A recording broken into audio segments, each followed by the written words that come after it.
Good evening, everybody, and welcome to tonight's Monday night panel. Hope you're all well. We may have a problem with Twitter or X. Keep getting messages that they are experiencing problems with live streams. So if you're watching this on X, can you just send us a message to say everything's okay with you? Okay, so let's bring Vic on and we'll go through the bits and pieces. Hello. Hello, how are you? Are you Hi. okay? How are you? You okay? Hello. I think I'm all right. Yes, I am. I've got some SAS news for you if you'd like that. There are a handful of seats left for Crawley, which is this coming Saturday, of course. £23 and £25. West Swindon at 10 a.m. on Saturday morning and Nigel Eady County Ground at 10:30 a.m. Gillingham is sold out. Tranmere is still available, but a limited number on second coach departs West Swindon at 8:15 a.m. in the morning. Nigel Eady County Ground at 8:45. Members £29, non-members £31. And there'll be details, I'm sure, of Colchester later in the week. But as they're not on sale yet, you may have details of that, Chris, but no details yet from SAS. Can I just mention that on Wednesday, the 11th of March, which is a week on Wednesday, 7 o'clock till 9 o'clock in the evening, it's the Swindon Town FC Museum presenting the Magnificent Seven, featuring museum update and future plans. There'll be 7 legends from 7 decades and lots of meeting of people on the night. So if you want to go to that, tickets are available. They're free. And that's from www.stfcmuseum.org/magnificent-7/. There you are. That's the promotional material out of the way. Okay. So thank you, Duncan, and thank you, Shane, for letting us know that everything's okay on X tonight. So that's good news. Thank you. So we got a bit of bad news. Tomorrow night, we were due to have David Kerslake on. Unfortunately, he's not been able to make it. He's got had a meeting put into his diary, and though he can't make it tomorrow evening, so he's very keen to come on, and we're negotiating dates at the moment. Okay, so we will get David on in the near future. So we had a good game yesterday at the county ground. So Swindon women were playing Marine Academy Plymouth. And there was a few goals, only 10 of them for Swindon. So very good game, and it's all looking good at the top of the table for them. So that's good. And Vic, the Academy drew 3 each with Exeter on Saturday. They did, yeah? On the Saturday morning, yeah. A draw. They beat Exeter last week 5-1, I think, but they've beaten them. They drew with them this week 3 each. So a good couple of weeks for the Academy as well. Fantastic. And just a plug while we're on for next Sunday's game for the women against Keynsham. It is her game 2 dedicated match. So if you can get down there, please do so. Lots going on for her game 2 at that match. And it was all very successful on Saturday, wasn't it, for the designated her game 2? Yes, very good. Very, very good. And you might have noticed at the top of the show, we had pictures there of Fitzroy Simpson and Sean Taylor. It was their birthdays last week. And Trevor Anderson, it's his birthday tomorrow. The great Trevor Anderson, one of our real stars of the 70s. That's his birthday tomorrow. So we wish him all the very best. Excellent. Right, let's get the guests on and I will leave you. So let's get John on. Hi. Andy. Evening. Hello.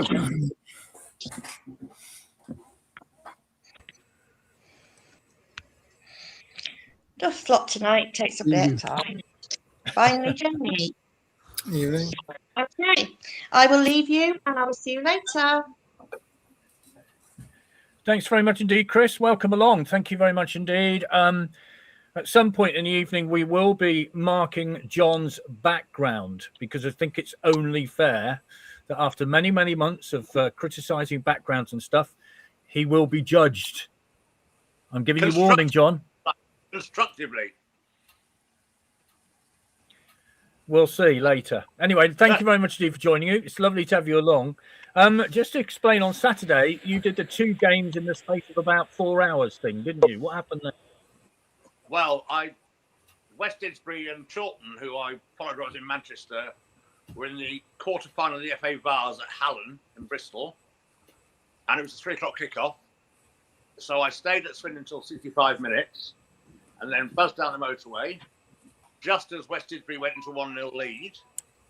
And despite numerous chances and Hallen being awful, they got an equaliser in the last minute of injury time and then went through on penalties. And it was, I said before, it doesn't really bother, if they get beat, it doesn't really bother me.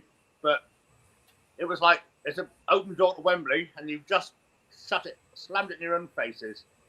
And apparently the manager resigned today. So it's a shame.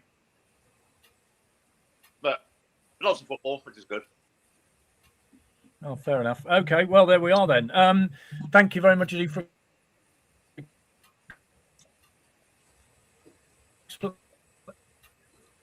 Yeah, that's football and penalty shootout. Yeah. Sending me a voice. Oh, you're all back again. Hello. Andy, welcome to you. Mr. Cousins, might as well go through this straight away, hadn't we? Evening. Swindon Town 1, Bristol Rovers 1. Ollie Palmer on 58 minutes with a very creative free kick. The assist from Jake Batty. Kane Thompson-Summers with an incredible individual goal. Or was it? And the assist from Harrison on that. The referee was Ruben Ricardo. The assistant were Emily Carney and Robert Hyde. And the fourth official, Richie Watkins. And the attendance are very healthy, 12,383. Andy, your impressions of that game on Saturday? Well, funny, I've got a confession to make. I met a Bristol Rovers fan before the game, friend of mine, and we were chatting, and then afterwards he said, and he thought we were really decent. And I think it's fair to say that we're all probably, as Swindon fans, going, maybe we're not at the moment. We're struggling. We're coughing. There was a typical Bristol Rovers sort of Steve Evans type of game, wasn't it? They were, reasonably structured, not particularly constructive. The big change for me is obviously our defence. When it's so fragile at the moment, the players can't stay on the pitch, and that not only has an effect at the back, but then of course Ollie Clark's got to drop in there. I think it's fair to say Ollie Clark was magnificent the first sort of 20-25 minutes, and had he stayed in midfield, it would have been different. But we're creaking at the moment, aren't we? So I don't know. I don't know the reason why. As people who are far more erudite and knowledgeable than me, I'm sure, would explain it, but I can't work out why I don't know. We're just not functioning, are we? I don't know if you could see me. I can't see you. I've lost my screen completely, so I don't know what's going on here. Mr. Hawes, what were your thoughts on the game on Saturday? I think I'm going to defy my conventional state of affairs and possibly be more upbeat than average, which is not typically me, but I actually think if you take the kind of second half of the Crew game and most of that game, we look a bit more like our attacking selves, even if we haven't had the goals to do it. We started creating again, which I think is an area which kind of had disappeared. So I think we're getting more chances. We are giving away some bad goals. There's no doubt about that. But teams are perhaps punishing us a bit more than they were at the start of the season. I mean, I'm going to go against myself, but we nearly gave it to Rovers again right at the very end. But I still think there was quite a lot of decent stuff in there, even if Drynan's gone off a little bit. That there's just a bit more kind of punch about the side. So I don't think it was like a bad performance, albeit a frustrating result, because in terms of the opportunities created, that should have been our 3 points.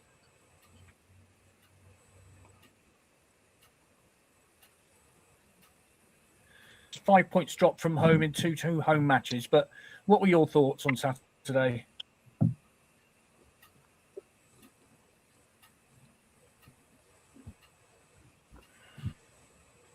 I think you're asking me, Vic. I'm going very, very distorted sound at the moment. But I thought the last few weeks we've lost our mojo completely. I thought Saturday We got it back, but we didn't get it back for the entire game. We got it back for very short periods of the game.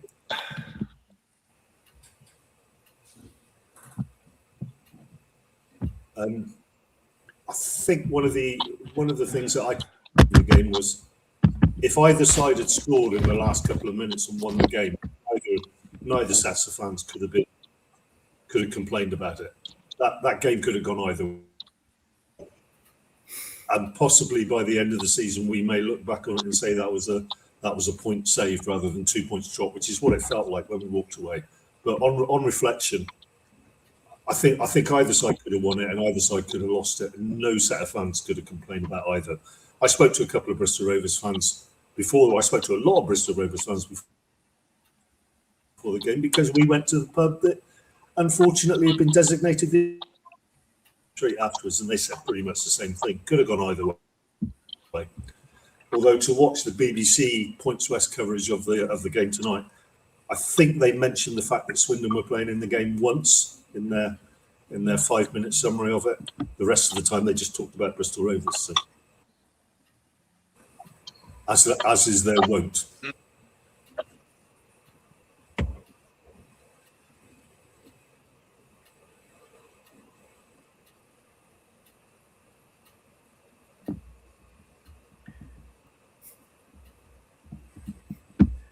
Right. With the internet tonight, can you all see and hear me now? Yeah. Yeah. Excellent. Lovely. Nick, were you there on Saturday? Yeah, I was here Saturday, yeah.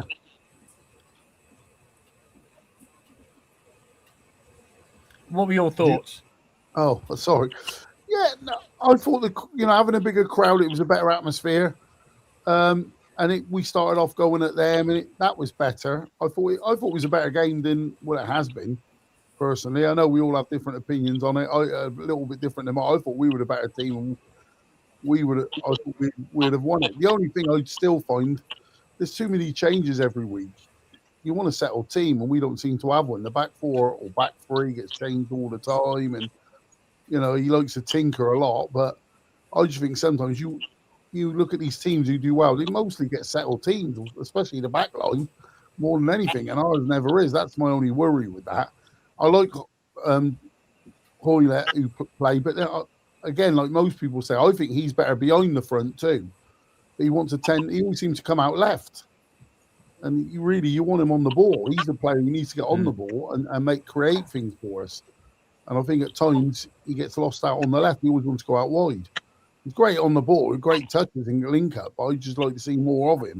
I'd like to see him behind the front two. And I still think our front two, I know he plays like a three, but he does that withdrawn, doesn't he? Before. I still think our front two play too far apart. They're like two individuals playing up there. They don't play together as a front two. I'd like to see them two up front with Hoyt behind them and feeding Hoyt to make things happen. But it doesn't happen. But overall, I think if any team were going to win, I thought it would be us. Yeah, we had chances second half, didn't we? And I think many of us will remember that Ollie Palmer effort, which we all thought was going to go over the town end stand, but the keeper made a dramatic save to tip it over the bar. Rich says, Holloway's red card situation, that's crazy. Will he not be in the dugout on Saturday? We'll ask Mr. Halls about that in a while. Crawley game's going to be tough. Isn't it a shame, says Sean, that we can't get crowds like that all the time? When do we think we should start to worry, says Dave. I also had a Rovers mate say to me, we will go up from what he saw. Steve Evans got Holloway sent off for the ref, says Rich. Nobody running away with it. And the weather is playing havoc on all platforms tonight, so we do apologise. But there seems to be some sort of problem with all platforms this evening. John, what were your impressions of the 65 minutes of what you saw on Saturday? The atmosphere was brilliant. It's so nice. Not a full house, but a pretty much full house there. I'm getting a little bit, I wouldn't say I'm royally entertained by the games at the moment, which I don't mind. I think results are everything at this stage of the season. But we're going for a lot of long ball, and it doesn't excite me. And I think we've got quite a decent side of footballers. And I think we've gone to that a little bit, too readily go to that style, which depresses me a little bit. And I wouldn't say I come out of the Grange normally the last 6 Christmas being that excited by the football. Let's have a look at the side then. Swindon, go on. No, I'm Swindon just playing fair enough. A 3-4-1-2 formation for Swindon. Ripley in goal. Wright, Knight, LaBelle and Batty across the back, with Kurtman coming on for Wright on 69. Bowden on for Batty on 89. Snowden, Borland, Kilkenny and Hoylett in the middle, with Holman coming on for Snowden on 69. Ola Kigby on for Hoylett on 69. Clark got a yellow on 32 minutes, and then Drinnan and Palmer up front. The possession, Swindon 53.6%, Rovers 46.4%. We won on possession, as we often say. Dave said, made the trip over from Ireland for the game, thought it was thoroughly enjoyable. Best atmosphere I've seen in the county ground in my last 5 visits. Keep getting behind the team and we'll get promotion. Come on, you Robins. And hi, Fifey, I agree with John. Route 1 Swindon does not work. Andy, great atmosphere, wasn't it? I thought right away the crowd got behind the team and kept going all the way through the match. Oh, it was wonderful, and it's nice to hear all the stands, all sides of the ground singing. I mean, obviously, it's lovely to have sort of people on the strand. Sorry, that's me. That's the fire alarm. Okay. Right. Righto. Yeah, I mean, I was trying to think the last time we had that sort of crowd in there was probably Man City, wasn't it? And it is. It makes for a good atmosphere, makes a bit more tense and everything like that. So it's good, So, hopefully, from what I'm hearing, we're taking a lot of people to Crawley. So again, we can sort of like replicate the atmosphere on obviously a lot smaller ground. And I'm sure that's going to be a benefit if you've got that sort of people behind you. That can only augur well, can't it, for the next 10 games, 11 games, isn't it? 11 games, yeah, 11 games to go. Fife, you don't get Fools Rush in at 9 o'clock. I hope they have better luck with the internet than we are. I have 1 or 2 possibly controversial opinions from Saturday, but ultimately, as I keep being told, we thankfully haven't lost ground. 4 points from 12, though, is far from promotion form, and he agrees with you, John. Route 1 Swindon does not work. So how about that? Somebody's agreeing with you. Mr. Hawes. Mr. Hawes, I mean, looking at the lead, coming out, you're thinking, 5 points drop from 2 home games. But you look at the league table, and really, we're no worse off, are we?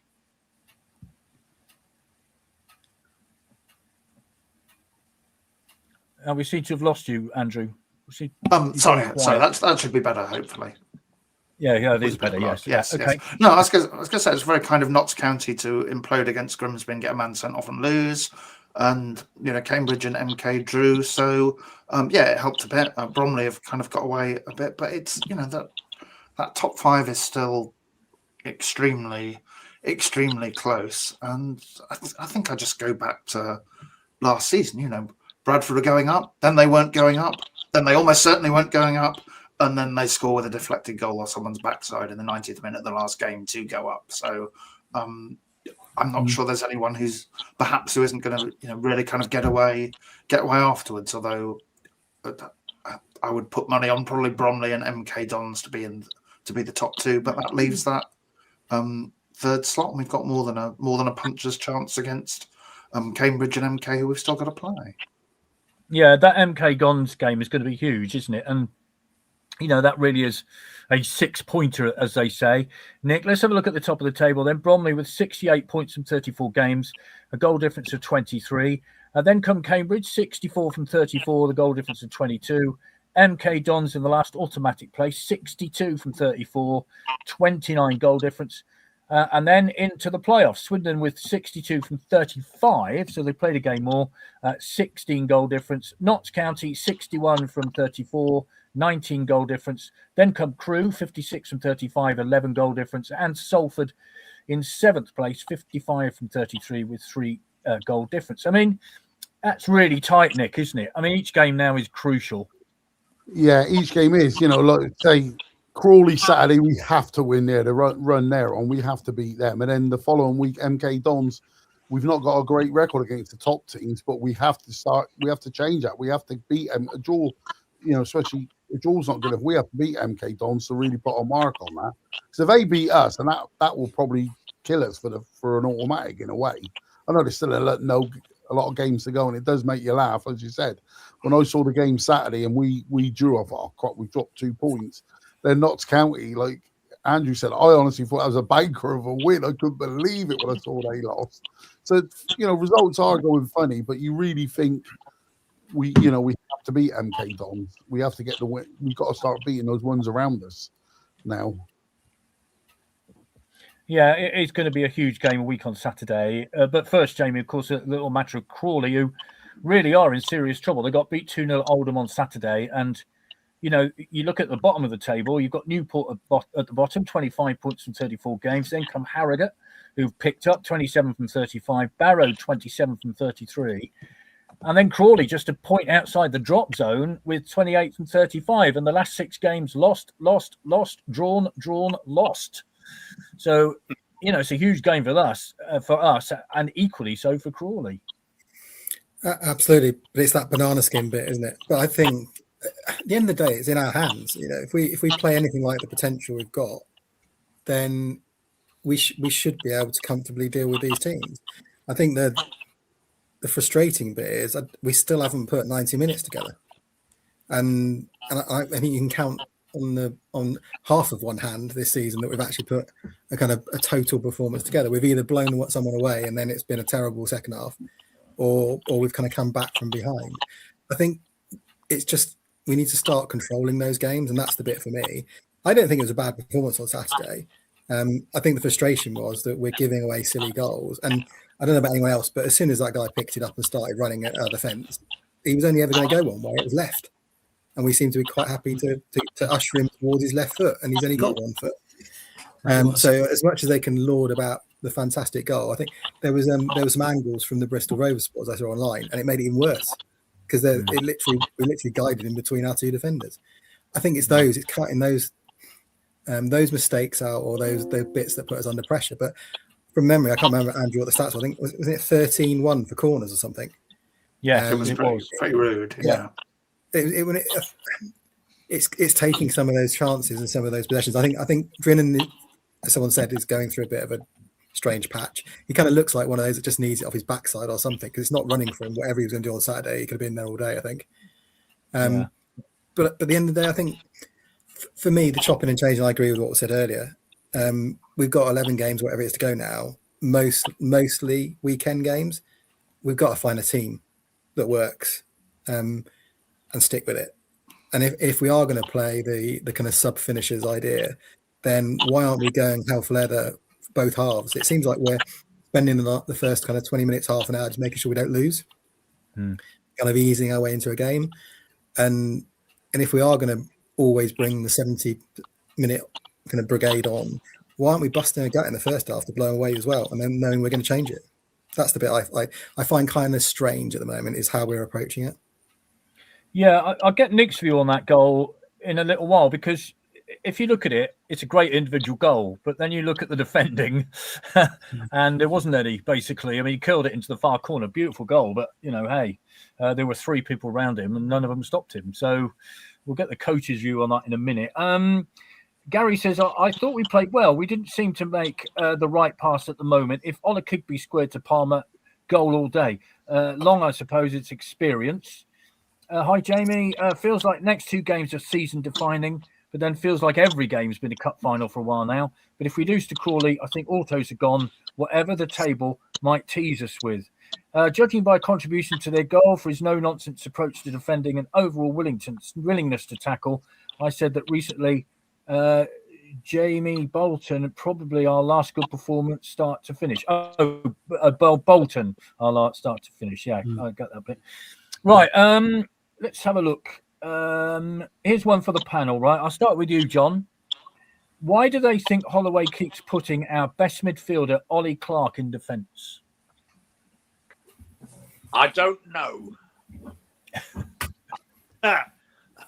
He's quite a hard bloke to read, Holloway, isn't he, sometimes? And his sort of very theories he's got. And that certainly seems an odd one to me. I think Clark is a midfielder, a good footballer. and I think he's a little bit wasted at the back. But as to why he does it, I don't know. And I can try and second guess Holloway, who I like, but I think I get an answer. It's a difficult one, isn't it? I mean, you know, he is our captain, our leader in midfield, and you know, I think Holloway uses the phrase he smashes into people. I kind of want that in the middle of the field, don't you, John? Yeah, I'd rather have that than smashing into people in the penalty area and conceding a penalty. Yeah. Yeah. Andy, what's your? Oh, sorry, go on, John. Can I make another point that's not concerned with this? But the other thing that puzzles me is starters and finishes. Is that a Holloway thing, or does anybody else do that? What are you putting out a weakened side to start, or you don't think you're going to score, and then you pack it? I remember the Bradford game last year, and it worked like a dream, and it was brilliant. But it doesn't seem to be having the same effect now, and I can't quite see if that's philosophy that we should be following. I don't know. I'd like to see what anybody else thinks about that. Well, of course, last season we had Glatzel came on, Wesley who came on. Glatzel's been out injured, of course. Wesley didn't sign for us in the start of the summer. But when they came on and you're a defender getting tired towards the end of the game, you must have been petrified. I mean, he's got Ollie Kigby coming on. He's enough to run at a defender. So he has got options. Andy, what about the Ollie Clark situation? Well, it's like I alluded to earlier. I mean, Ollie Clark is... he's vital to our midfield because the midfield are, whilst they're very industrious, they're a little lightweight, and if it gets physical in there, Ali Clark is ideal. I mean, he was going around, he was smashing into everybody, wasn't he, the first 20 minutes? And I think the reason why obviously he has to go back is alluding to the fact that the centre halves are so brittle. And if you think about Saturday with, and maybe I need to ask Andrew this, no Mabete again. We had no one else, once Wright went off injured, we had no one else other than Clark to go in there. And there's a big challenge to say that maybe hindsight being a wonderful thing, rather than bring in the midfielders in the transfer window that we did, the three midfielders, was it? We perhaps needed, maybe because of the brittleness of the centre halves, whether we perhaps should have brought someone in, but that's too late now. But that's the reason why. I wish there was more than one Ollie Clark. Last year it was him and Nandy Offerball were vital to us. So that's where the problem lies, I think. Him having to go back there rather than, than Holloway's sort of having a bright idea. Yeah, Offerball scored for Barnet, I see, on Saturday. Well, Daz has sent this comment in, Andrew. Mabete, what is going on? Does Andrew have any information? And are we missing Tafazoli? Too many times the ball bounces in the area with none of our players taking control. So this is tied in with the Ollie Clark situation, I guess. Is Mabete injured? Does Holloway just not fancy him? What's your take on that? He's not injured because we've checked on that. As best I can find out, because this seems, I wouldn't say it seems, if I say it seems a touchy situation in that it's more that the manager's not a great one for having his tactics and selections question, but we do our best. As much as I can gather, it is a kind of, I think it's kind of sort of to do with his development and whether perhaps he's a bit sort of up and down at times. But it's not a kind of entirely coherent argument that they kind of put forward on Mabete. But I think it is. It's a kind of young player and the level of consistency he can offer. Maybe he's just going to be one of those ones that plays better than he trains. Who knows? So I appreciate that's not an entirely satisfactory answer, but I'm sort of late in training type of thing. Would it be, Andrew? Yeah, the disciplinary side. I've not heard anything to say he's kind of ill-disciplined or turns up late or isn't giving it his best or whether anything like that. But I think we're just at a kind of frustrating position with Mabete, where to some extent we have to trust on what the management see in training, and he's been pretty good when he's been out there. So I hope that's some sort of answer. I'm sure I can hear it ringing around unsatisfactorily across the internet as we speak, but hopefully that's a bit of insight anyway. Is that the bit of internet that works, would you say, Andrew, at the minute? I don't know which bit it is. What about Tavaz? Some small bit. What about Tavazoli then? Is that a long-term injury? Is it a niggle? What is it? It's a calf thing. I think I think when we sort of spoke to him at the back end of last week, they were hopeful he might be back for Crawley, but he does have a bit of habit of kind of picking up small kind of injuries. But have we missed him? Short answer, yes. Next question. Yes, definitely. Mike says, sorry guys, fire alarm. Currently standing on the pavement outside while our fine fire brigade confirm it's a false alarm. Well, keep warm, Mike. That's all we can say. Right, two things for you then, Nick. The goal on Saturday from a coach's perspective, and also the Ollie Clark situation. And also, Glenn sends this. Really nice to see Ali, the physio, back in the dugout on Saturday. Yes. Hello, Ali. Nice to see you back again for Swindon on Saturday. What's your response to that, Nick, in terms of Ollie Clark and also the goal? To me, putting Ollie Clark always at the back proves one thing: he doesn't have faith in the defence. Because if you did, you wouldn't put him back there. You know, like they said, I like Betty. I like him. And what's the other one who's playing at the back in the centre now? I really like him. I think he's confident on the ball. He's quality on the ball. Knight LaBelle. Yeah, Knight LaBelle. I think, the last couple of games, he's quietly confident. I really like watching him play. Him, Betty, and then, you know, I'd pick one other. Obviously, probably, what's his name, Frizzoli when he's fit, but he's always injured, all right. But you come into the goal, Wright should have took him out. He's cut inside between both of them. Like you say, you know he's a lefty, as Jamie said earlier. So as he's cut in, Ollie Clark was already on a booking, so he couldn't take him out. So Wright had to take him out, but that's not Wright's strength, is it? Wright's good on the ball going forward. He's not great defensively, because if he was, he wouldn't be playing in this league. He'd be higher up, because on the ball he looks quite good a lot of the times. But yeah, as a coach, you'd go nuts at that, because you'd think, please, one of you's got to stop and give the free kick. And it can't be Clark. He's already, if he'd done that deliberately, he could have been red carded, and then we're down a player. So it had to be, as a player, you've got to read that and make the challenge.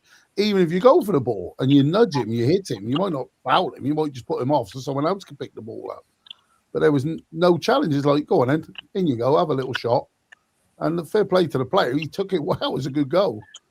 Yeah. But for the Ollie Clark thing, yeah, it shows he doesn't have faith in his defence, because you can't keep, you know, we can't moan where we are. And you know, from Holloway, from when he came in with the team was to where they are now, it's incredible turnaround. But I'm still a believer. Your defence, you don't chop and change it. I agree. I totally don't believe in chopping. Get what you think's right, and say, look, this is the run we're going to go on. If you lot are all fit, you're going to be my back 3, back 5, back 4, whatever you want. But I like, all right, I'm old school. I'm from here. When I coached at Swindon, it was when Glenn Hoddle was there, and he was big on the 3-5-2, and I loved the 3-5-2. After learning it with Glenn, it was just a joy if you get that right. And we got players who can run it as wing backs. So I like a 3-5-2, and then get a defensive mid to chop in if you want 4 at the back. That's how Nick, don't you think, though, that, I mean, I completely agree with you. I think, you know, to have a settled defence, you know, the old, you know, Calderwood and Taylor, Hazelwood and Stroud, that's the bedrock of it. But it's a question of not, they're just, people aren't available. They're all injured. I don't know that he can really, you know, we've seen it now. They have McGregor playing in the centre-back on occasions this year. I think that's the problem. There isn't anyone else, apart from Betty, which is obviously a conundrum. I don't know that we've physically got anyone. You know, is Wilson Brown's he gone back to Leicester? Was that right? Is he back? Yeah. So obviously Tavazzoli's injured. Ball's obviously injured, and that was a freak injury. And Wright is obviously carrying an injury because he seems to be coming off all the time now. So I think it's more the fact that we haven't got the personnel there, and that's why he's having to put Clark in there. Yeah, it's disappointing, isn't it? Go on, Nick. Sorry. I still think he's played him there when we've had players. Like you're saying, Saturday with Mbatti, there's something there because Mbatti weren't even in the 18. And you're thinking, to me, how can you not have him in your 18 at least on the bench? I didn't get that at all on Saturday. And I don't think I've ever seen Mbatti back, though. Sorry, John. What? I don't think I've ever seen Mbatti play badly. No, he does come on. When he comes on, he always puts in a decent performance, doesn't he? Yeah. When he starts, And I think fans love him because he always plays with a smile on his face, doesn't he? He's always smiling. He always seems happy.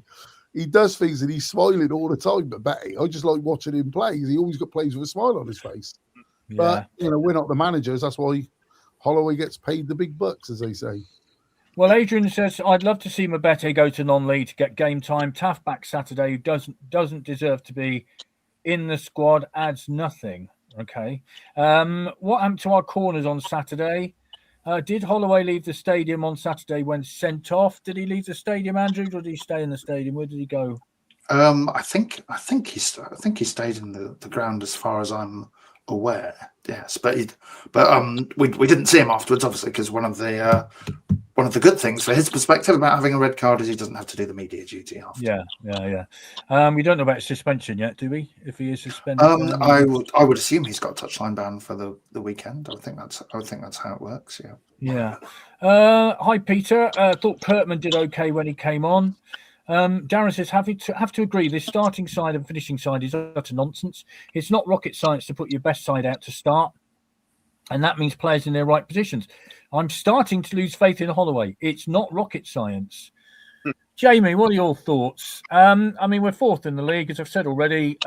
We could be, if you look at it mathematically, we could be second on Saturday. Are you losing faith in the manager? No, there's part of me that thinks I'm not entirely sure it's not the hand that he's got.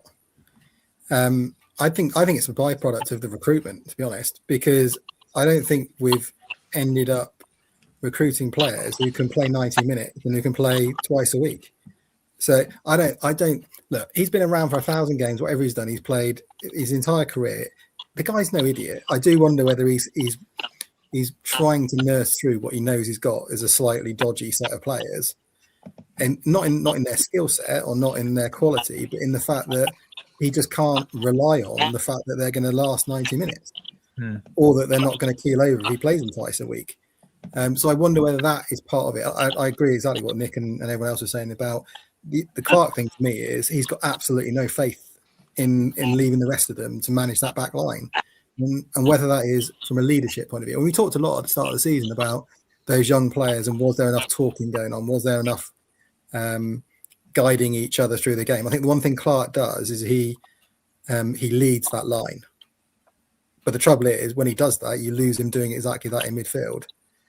But I think the faith bit, I don't know. I think I found the comments by, I'm no Steve Evans fan whatsoever. I don't think any of us are.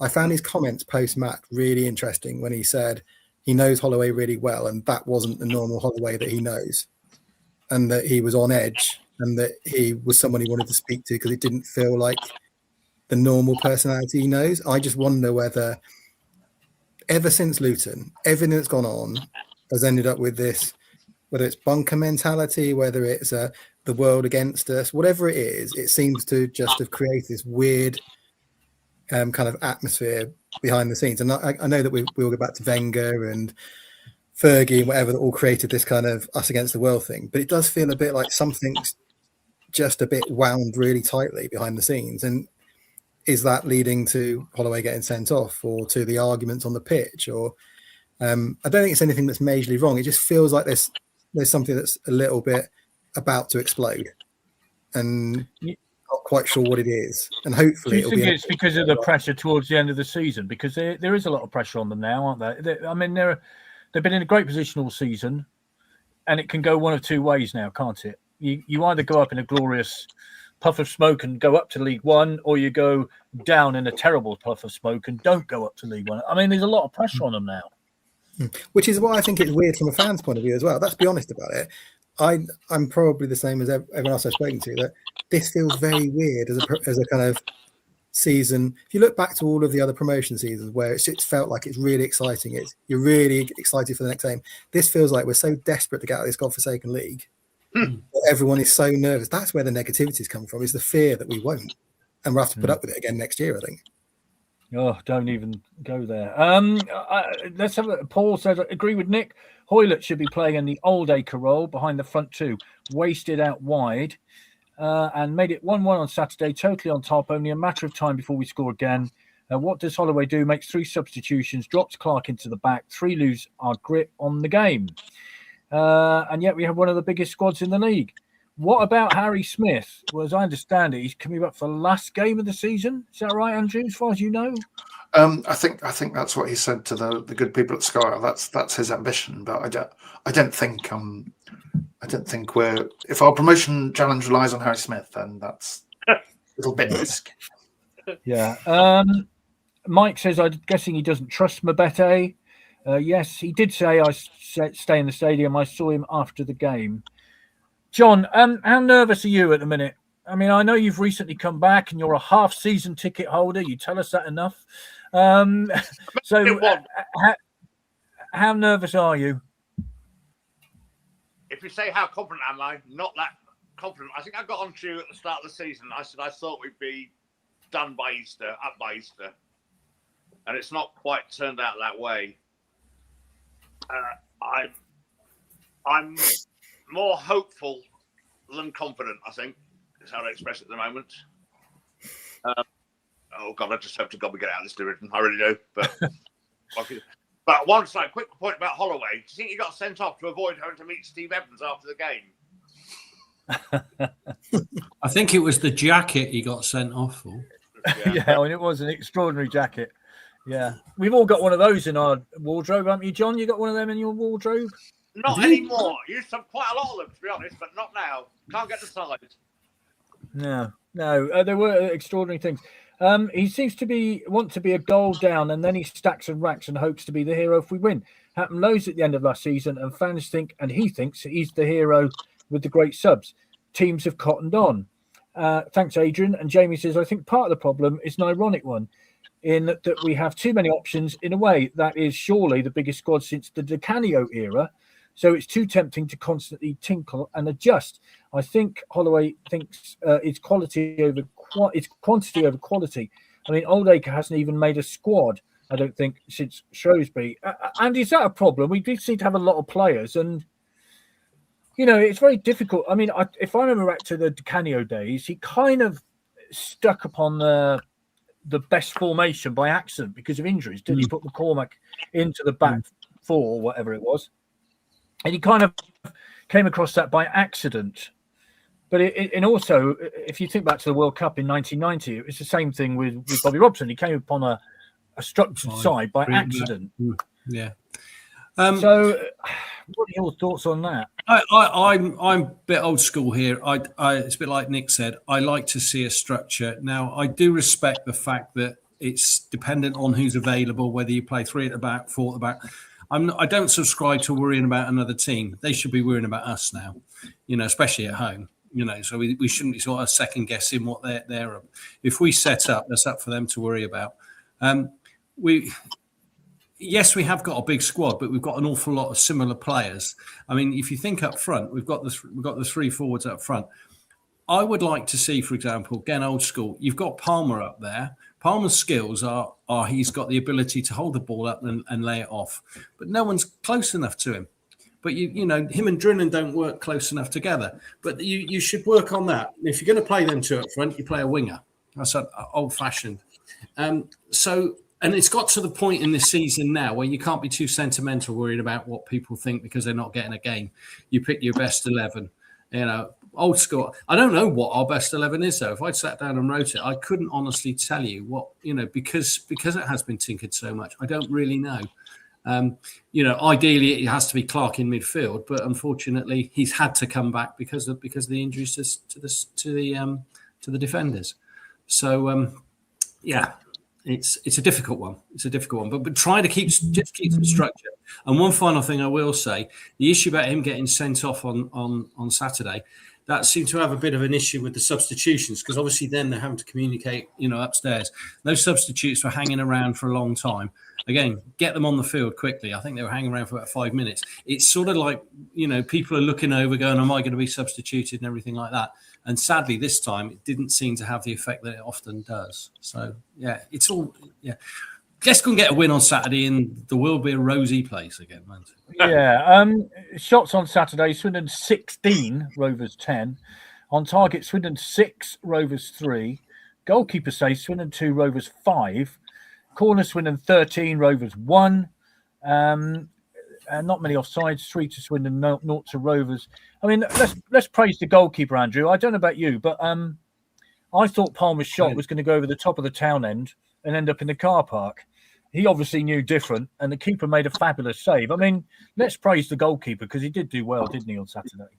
Yeah, no, that was an extraordinary shot from Palmer. The way it kind of dipped, the way it sort of dipped down late on. But no, he was pretty good, Brad Young, wasn't he? He wasn't even their first choice at the start of the season. So, but I guess sometimes you're going to have that. You're still going to play pretty well, and you're just going to find very occasionally at this level the goalkeeper has a really good day. I'm sure Gillingham, if you go back, will probably thinking the same about Connor Ripley. Where he made a couple of great saves on that. So sometimes that's gonna happen to you, and you might not get what you deserve. Yeah, interesting, wasn't it? I thought you had a really good game, the keeper, and let's praise also the goal, Palmer's goal, because that was obviously a worked out move, wasn't it? It was very simple. Ball across the box, he sneaks in round the back and puts the ball in the corner. Great goal. Yeah, no, good from our point of view. Again, if you turn it on your head, I'm sure someone at Bristol Rovers has conducted an inquest today about why Palmer's allowed to get free, but yeah, we've managed to sort of work a goal from a set piece, which we've been all right at. Actually, we've not been, we've got a few from corners. McGregor against Salford, for example. So I don't know. Yeah, I'm fine. This is very confusing for me to find myself curiously optimistic compared to everyone else. I'm not sure who it was. I'm not sure who it was with Palmer, but there was a really clever block that allowed Palmer to get away. And that was clearly deliberate because they tried to do it again just afterwards and nearly got away with it again. Yeah, but that's why it looked so ridiculous because his marker was nowhere near him, was he? But that's kind of what we do. I keep thinking about the third goal Shrewsbury scored, where they just absolutely took out Ripley, but they were able to get away with it. So they did it, in all that follow up chaos, because Ripley can't come and claim the initial cross. Shrewsbury get third, but we're at the point where free for all in wrestling with Kent Walton is just part of your corner and free kick routines. Have a good week till next week. Good old Kent. All those years ago. How many players weren't here last season? The best teams have settled sides. Are only other League Two sides more settled, or is it just how it is in this league? Hi, Kevin. If you were a player target wanted by Swindon Town, would you sign for them, knowing you will only play half each game and lots of rotation? Players want to play every minute of every game. Hi, Glenn. I think it was Bromley manager that coined the phrase finishers, and Ian Holloway's just picked up on it. And a great pass from Hoylett, which set up a shot from Drinnan, which would have been a great goal. Absolutely, it would have been a fabulous goal.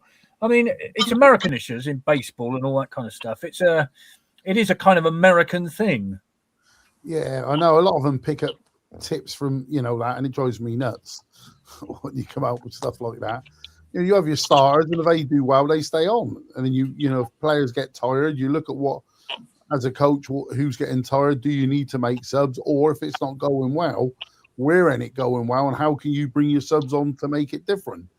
Like you say, you could change the shape to make it different. You could push everyone up front. I felt like Saturday of taking the risk because there's one. I know we always say we get a point, but I'd rather have 3 than 1. And I would have probably gone for it more and said I'd rather lose a point trying to get 3 points, especially where we are now in that way. But yeah, all these sayings and stuff, it just drives you nuts, really, keeping it from the Americans. And is the Drinnan dry spell a worry, Nick, would you say? I mean, my gosh, he never stops running. I mean, bloke, must be exhausted at the end of every game, but he hasn't scored for a little while. Is it a worry? You definitely have a worry where you're going into the home straight now in all this and you want your goal scorer scoring. So do you think at times he's saying about everyone else rests, but he never gives him a rest? Does he need a game when Holman could start with Palmer and give him a little breather and stuff? He always seems to want to. I know he causes problem because I agree, he doesn't stop running. But then he's young enough, he should be able to run all day, really. Let's be honest. They're professional players. That's their jobs in a way. So at that age, he should be able to run all day. But you do think, do we need to give him a little breather for a game or so?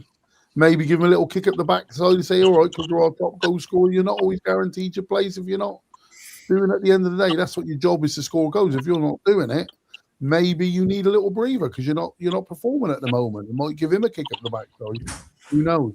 But Saturday he was unlucky because that was a good save by their goalie. I thought, I was right behind that. I thought he was in all the way. As soon as he hit it, I thought he was in. Yeah. In the top corner, and the keeper pulled off a great save. Right, so let's look ahead to Saturday then. I think the Rovers thing we've kind of digested. frustrating. Not as frustrating as Crewe. We got a point, but really wanted to win because it's a local derby and you want to win every game, obviously. But Jamie, we're off to Crawley on Saturday. Now, on paper, ridiculous thing. That's a 3-pointer for a side chasing promotion against a side that's 1 point outside the relegation zone, isn't it? Yeah, and I think it's all about starting well. And I think if we get ahead, I think we'll stroll away with it. I think if it's tight and God forbid they get ahead, then we've got the same challenge as the last 2 games. But I think be positive, go for it, and I think we should stroll away. I think we need to start also building that goal difference as well for the end of the season. So really, I think this has got to be one of those where you're looking at a 2-3-0.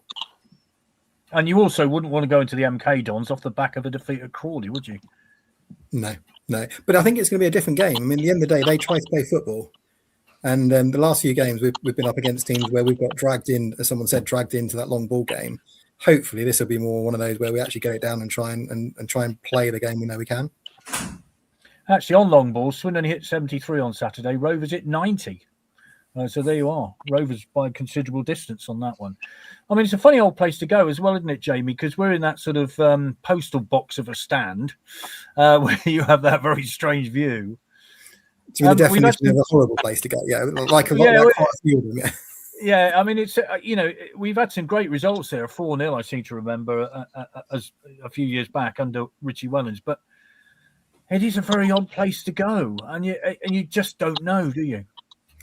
No, again, it's one of those where give them something to hang on to, give them, particularly in the position they're in where they need those points. Then you've got to think if we can get ahead, then the heads are going to go down.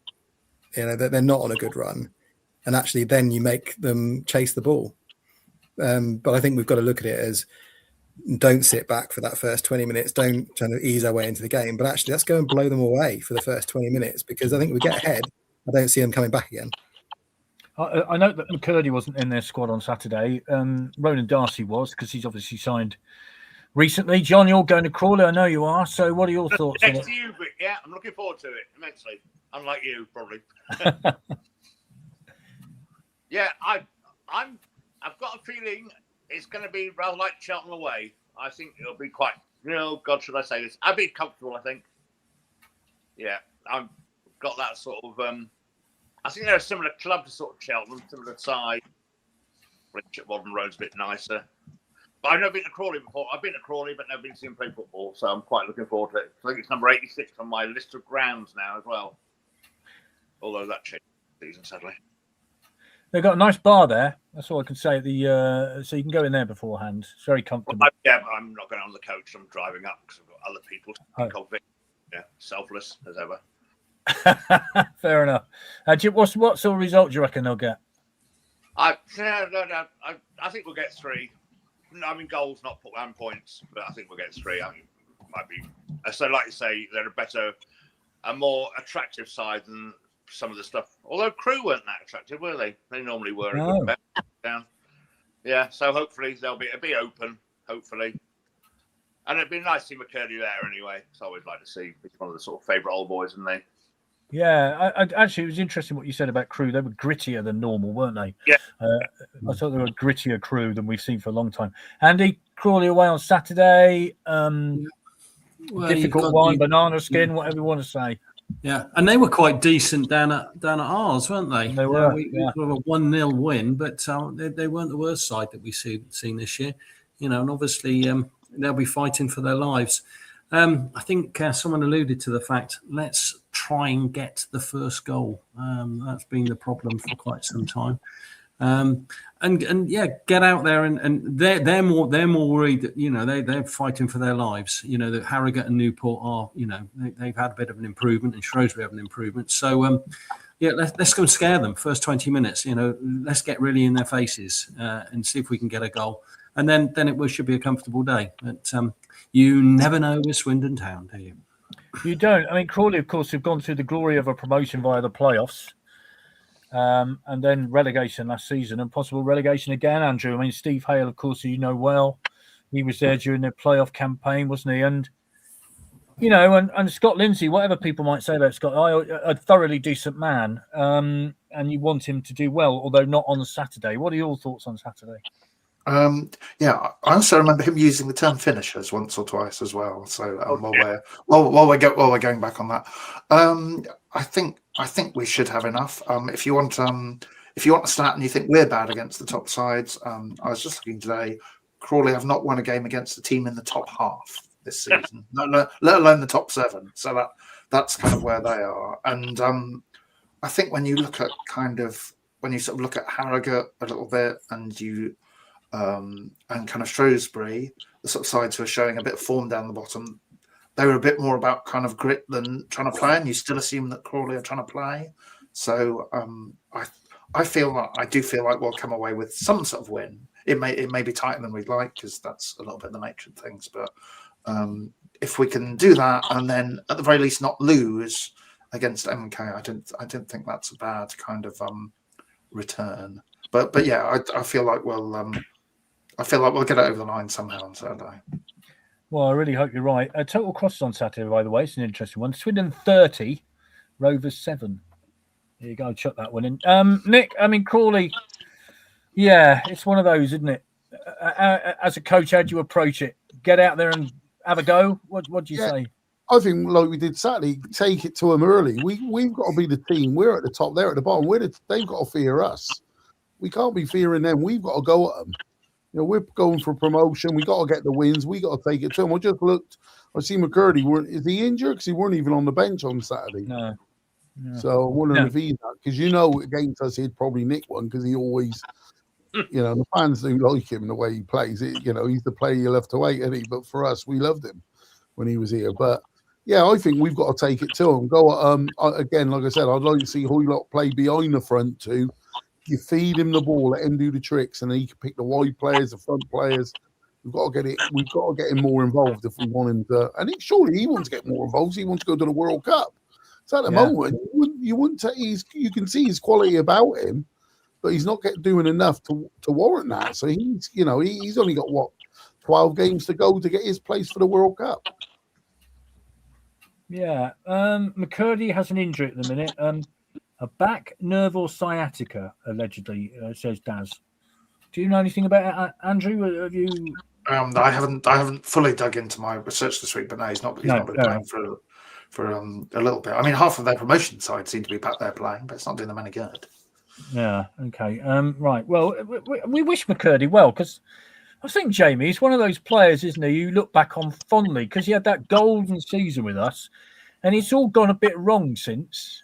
For Harry McCurdy, but we've got a little silhouette of him on the back of the town end, and he's a bit of a folk hero. Whatever he's done since that season will never be forgotten. Absolutely, he's one of those classic grass isn't always greener. You have a fantastic time and you think you're going to go and do it somewhere else, and actually, I dare say he looks back and thinks that was probably his best season. He's one of those wild cards, isn't he? I agree. He's one of those you don't really want playing against you when you're a past club, because the one thing he was always good at was coming alive and winding up any of his previous employers, wasn't he? Carlisle away. That's all I need to say, isn't it? The flying burger. Yes. Iconic moment, clearly. Yes, it was. I mean, he just was one of those. If you're an opposition fan and he used to play for, he's a horrible little player, isn't he? Because that in a flash he can do something really quite special. And we loved him. And unfortunately, of course, that penalty at Port Vale will always be there. But hey, it's still going up in the air, isn't it? Oh, I don't know why I'm laughing. It's still anyway. There we go. Right, and just to finish off, gentlemen, with 11 games left. Goodness me, it seems to have been a long season. Where do you think we're going to end up, John? Sneak in top 3. Well, that sounds good. Andy? Yeah, what was it, 21 points we need? I think, is it 82, 83 points will get you on the last 20 years, get you up on average. So, yeah, I think we'll turn it round. We will turn it round, and it will be Saturday will be the flip start, and then we beat MK Dons, and then we got the We got the Heathens, haven't we, on the Tuesday night after, something like that. So look at that. Andrew, that crowd on Saturday was great, wasn't it? And that's what you need for the remaining 5, 6 home matches. I mean, you really need that now, don't you?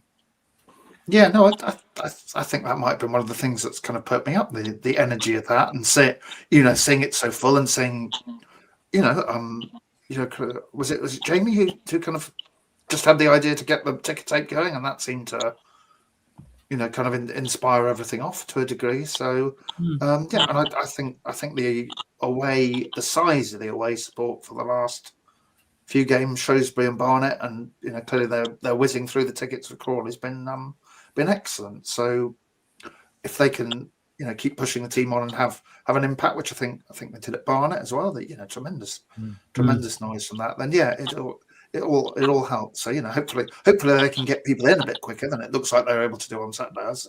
I saw a few dive shots of some big queues outside fairly late on, but if people are hopefully got some energy from the game and that support, that would certainly help.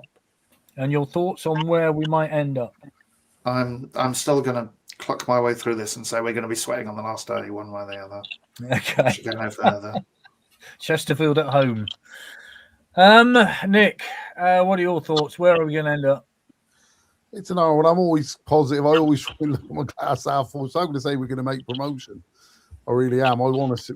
All season, I thought we were one of the better teams, and we've had a sort of little blip, but we're still there, aren't we? We're still right on the coattails of the others. We beat MK Dons. We're definitely going up. That Nick in it on Falls, he said we're going to win the league. He's confident. I think we're probably at the moment doesn't seem nothing stopping them. So, he's asking for miracles. I think for that one because Bromley seem to be flying, but I still think we can make the top 3. Yeah, I always look at games to go now and how many games back you are. Well, we're 6 points behind Bromley, which is 2 of the 11 games, isn't it? So they got to lose 2 and we got to win 2 to catch them up. So that's what you're looking at the minute. Jamie, how are you feeling?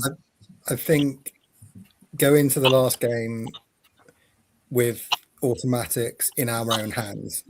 I'd settle for that at the moment. Yeah. Yeah, me too.